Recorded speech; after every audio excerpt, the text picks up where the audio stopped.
নমস্কার, cooking is magic চ্যানেলে আপনাদের স্বাগত জানাই। আজকে একটা নতুন রেসিপি নিয়ে আসলাম। যদিও এটা নতুন রেসিপি নয়, কিন্তু আমার চ্যানেলের জন্য নতুন অবশ্যই। সেটা হচ্ছে ভেজ ফ্রাইড রাইস। একদম ভেজ, পুরো নিরামিষভাবে তৈরি করা ভেজ ফ্রাইড রাইস। তো প্রথম থেকে শেষ অবধি দেখতে থাকুন। প্রথমে আমি কড়াতে তেল নিয়ে নিলাম, সাদা তেল। সাদা তেল না নিয়েও আপনারা বাটার দিয়েও করতে পারেন, সেটা আরও টেস্টি হয়। আমি এখানে সাদা তেল নিয়ে নিয়েছি। এর মধ্যে আমি যেটা থাকে গোটা গরম মশলা, সেই টাইপের আমি দিয়ে দেবো এর মধ্যে। বাট তার আগে একটু বাটার মিক্সড করে নেব। বাটার মিক্সড করলাম এই কারণে, আপনারা ডাইরেক্ট বাটার দিয়েও করতে পারেন। আমি এর মধ্যে একটু বাটার অ্যাড করে দিলাম, তাতে বাটারের যে স্মেলটা, যেহেতু পুরোটা ভেজ হচ্ছে, পেঁয়াজ আদা ছাড়াই হচ্ছে, সেই জন্য বাটার দিয়ে করলে একটু ভালো স্মেলটা পাওয়া যায়। তো সেই জন্য আমি তেলের মধ্যে হালকা করে একটু বাটার দিয়ে দিলাম।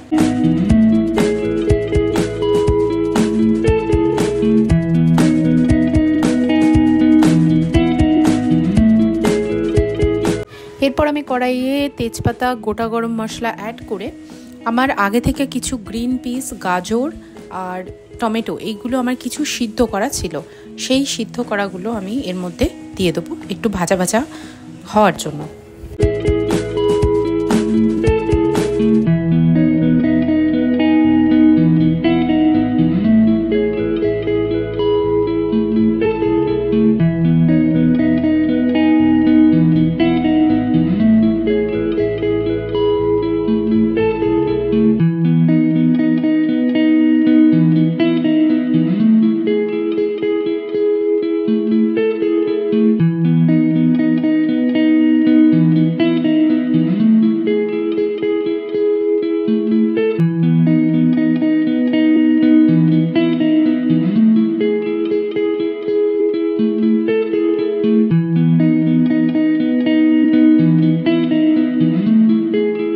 এর সাথে কিন্তু একটা কিশমিশও দেওয়া আছে। কিশমিশটা এই কারণেই দেওয়া আছে, অল্প করে দেওয়া, কারণ আমার বাড়িতে মিষ্টি খুব একটা পছন্দ করে না, সেই জন্য অল্প করে কিশমিশ মিক্সড করেছি আমি।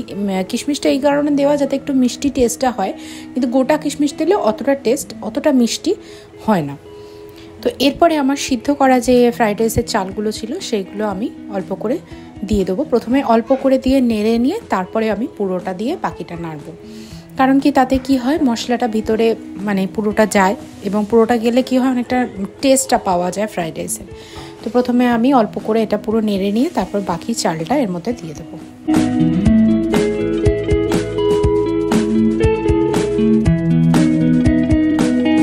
এরপরে আমি ওর মধ্যে একটু নুন ছড়িয়ে দিলাম। নুনটা আমার এখানে বেশি দেওয়া। তারপরে আমি একটু চিনি দিয়েছিলাম, কিন্তু সেটা খুব সামান্য পরিমাণে। আগেই বলেছি আমার বাড়িতে খুব একটা মিষ্টি পছন্দ করে না, আর আগে যেহেতু গোটা কিশমিশ দেওয়া রয়েছে, তারও তো একটা মিষ্টতা আছে, তো সেই জন্য অল্প করে চিনি দিয়ে নিলাম। এরপরে আমি এটা নেড়ে নেবো ভালো করে।